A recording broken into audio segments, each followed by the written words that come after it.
آزاد امیدواروں کا کلچر جو ختم ہو چکا تھا وہ بحال ہوگا، یہ لوگ نہ جماعتی ڈسپلن کے پابند ہوں گے، نہ ہی ان کے نظریات ہوں گے، یہ ترقیاتی فنڈز کے لیے ہر سیاسی اور اخلاقی اصول کو پامال کرنے پر تیار ہوں گے۔ اچھا، آگے چل کے وہ کہتے ہیں کہ جب نواز شریف کو لندن سے لایا جا رہا تھا تو بظاہر یہ پالیسی نظر آ رہی تھی کہ اقتدار اور اختیار جو ہے وہ باؤ جی کی جھولی میں ڈال دینا ہے، یہاں تک کہ سندھ بھی پیپلز پارٹی سے لینے کی بات کی جا رہی تھی، لیکن پھر سوچ میں تبدیلی آئی، پیپلز پارٹی کو سندھ میں دبانے کی حکمت عملی بدل گئی اور کہا گیا کہ سپلٹ مینڈیٹ آئے گا اور 70 سے 80 نون لیگ اور 50 سے 60 پیپلز پارٹی، مخلوط حکومت۔ پھر یہ نئی حکمت عملی آئی جناب کہ اگر آزادانہ موقع ملا تحریک انصاف کو تو وہ تو پھر انتخابات کلین سویپ کر دی جائے گی، کیوں نہ انتخاب ملتوی کیا جائے۔ لیکن اس کے بعد پھر صورتحال کے اندر تبدیلی آئی، اطہر من اللہ صاحب نے سیفر مقدمے میں ریلیف دیا، پشاور ہائی کورٹ نے ریلیف دیا، تو پھر ایسی تجاویز سامنے آنے لگیں کہ ججوں کو فارغ کیا جائے، مگر پھر عدلیہ اور ریاست نے درمیانی راستہ نکال لیا۔ وہ کیا تھا کہ جناب ججز کے استعفے بھی آگے اور اس کے بعد پھر بلے کا انتخابی نشان بھی واپس لے لیا گیا، حکمت عملی تبدیل ہوئی تو پھر جہانگیر ترین اور علیم خان کی اہمیت دوبارہ بن گئی، اور اب سب کچھ نہ دینے کی بات نہیں ہو رہی نون اور باؤ جی کو، بلکہ یہ کہا جا رہا ہے کہ اب کچھ آزاد امیدوار بھی ہوں گے، اور ریاست کے اہلکار خوش ہیں کہ اگر آزاد امیدوار زیادہ تعداد میں آگے سامنے تو ہینڈل کرنا انہیں آسان ہو جائے گا، اور آئی پی پی استحکام پاکستان پارٹی کو بھی بیچ میں شامل کیا جائے گا۔ اچھا، اب یہ جو ساری صورتحال ہے، اس صورتحال کے اندر معاملات جس طرف کو جا رہے ہیں وہ کنفیوژن ہی کنفیوژن ہے، اور کسی قسم کی کوئی واضح طور پر حکمت عملی جو ہے وہ نظر نہیں آ رہی، اور اس صورتحال کے اندر آگے چل کر جو صورتحال ہے وہ بھی کوئی خاص حوصلہ افزا نہیں۔ سہیل وڑائے صاحب کہتے ہیں یہ برا شگون ہے، سیاست کمزور ہوگی، ریاست بھی کمزور ہوگی، اور اس کے ساتھ ساتھ سیاسی جماعتیں کمزور ہوگی تو جمہوریت کیسے آئے گی۔ خیر، یہ کہ ریاست کے وجود کے لیے خطرناک اس قسم کی باتیں انہوں نے کی ہیں، لیکن ان تمام تر چیزوں میں تو خود یہ ہینڈلرز رہے ہیں، خود تمام تر چیزیں یہ کرتے رہے ہیں پاکستان تحریک انصاف کے خلاف بھی۔ سلمان اکرم راجہ نے خود کو آزاد امیدوار قرار دینے کا الیکشن کمیشن کا اقدام کورٹ میں چیلنج کر دیا تھا۔ لاہور ہائی کورٹ اب اس کی سماعت کرنے جا رہی ہے، اور انہوں نے کہا جناب ہم تو 1996 سے رجسٹرڈ جماعت ہے، اور کس طرح سے ہو سکتا ہے کہ ہمیں آزاد امیدوار کنسیڈر کیا جائے۔ اب یہ معاملہ بھی ہے جناب سامنے۔ دوسری جانب اس قسم کی خبریں چلوائی جا رہی ہیں کہ ڈی اے خان کے حالات کہ جناب ڈی اے خان میں جو ہے وہ مولانا صاحب کے حالات بڑے خراب ہیں، اور وہاں پہ پی ٹی آئی کے بلدیاتی نظام کو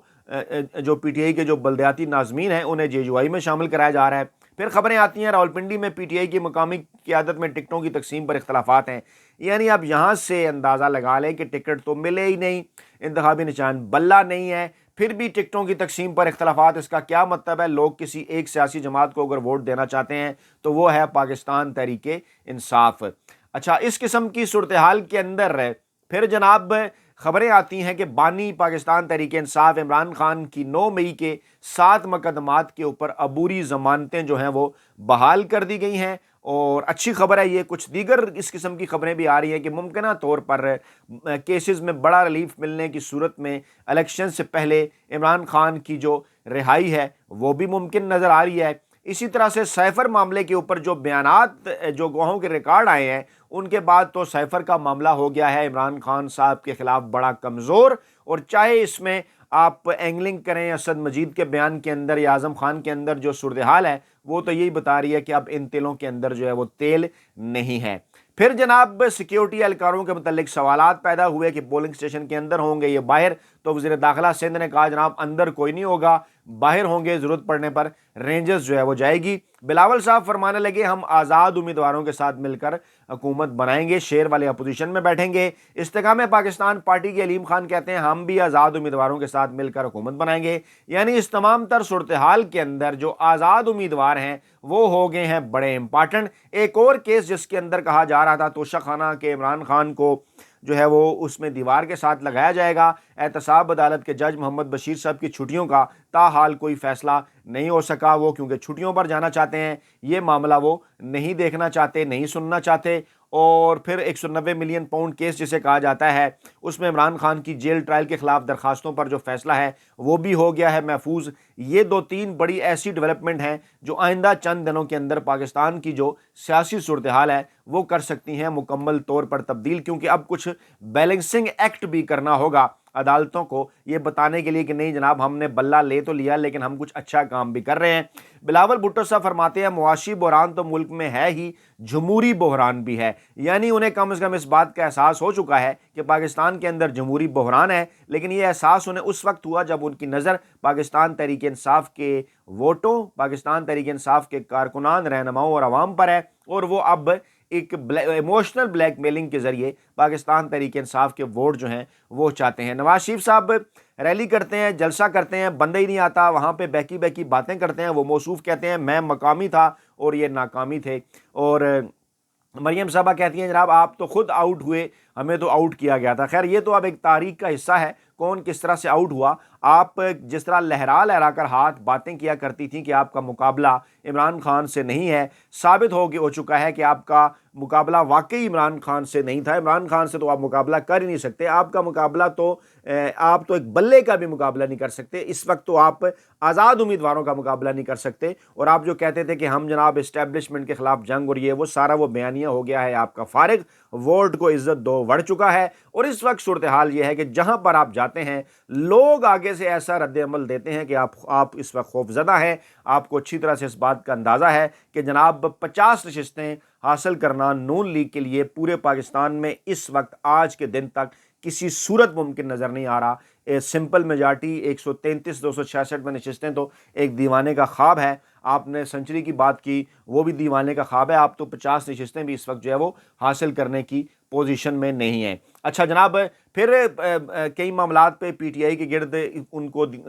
کو دیوار سے لگانے کی کوششیں، 9 مئی کیس کے اوپر اعجاز چودھری سے دوبارہ سے تفتیش شروع ہوگی کیونکہ وہ کھڑے ہوئے ہیں۔ پرویز علیہ صاحب نے سپریم کورٹ سے پھر رجوع کیا ہے کہ مجھے انتخابات کے اندر حصہ لینے دیا جائے، یعنی آئین اور قانون کے اندر رہ کر پاکستان تحریک انصاف سارے کام کر رہی ہے۔ حماد اظہر کی موجودگی کی اطلاعات ملی تو لاہور پولیس نے پھر وہاں پر چھاپا مارا، ان کے 2 ساتھی گرفتار کر لیے۔ یعنی یہ صورتحال ہے کہ اتنا خوف ہے، اور جناب کہ کسی بھی صورت جو ہے، کسی بھی صورت کوئی لیول پلینگ فیلڈ تو بہت دور کی بات ہے، چھوٹا سا ایک جلسہ، کارنر میٹنگ، آن لائن کچھ بھی کرنے نہیں دیا جا رہا۔ اور عمران خان، شاہ محمود قریشی اور شیخ رشید صاحب کی درخواست ضمانت پر سماعت 9 مئی کے مقدمات میں 27 جنوری تک ہو گئی ہے جناب ملتوی۔ اسی طرح سے جناب عمران خان اور فواد چودھری صاحب کے خلاف توہین الیکشن کمیشن کیس کی سماعت ہو گئی ہے 20 فروری تک ملتوی۔ یعنی یہ ملتوی اور اس کے فیصلے محفوظ، یہ تمام چیزیں کیا بتا رہی ہیں کہ حالات کے اندر آئندہ چند دنوں میں ایک بڑی تبدیلی رونما ہو سکتی ہے۔ پھر پنجاب میں عام انتخابات سے پہلے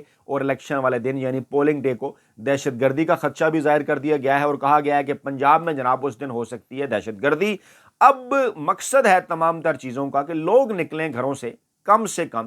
اور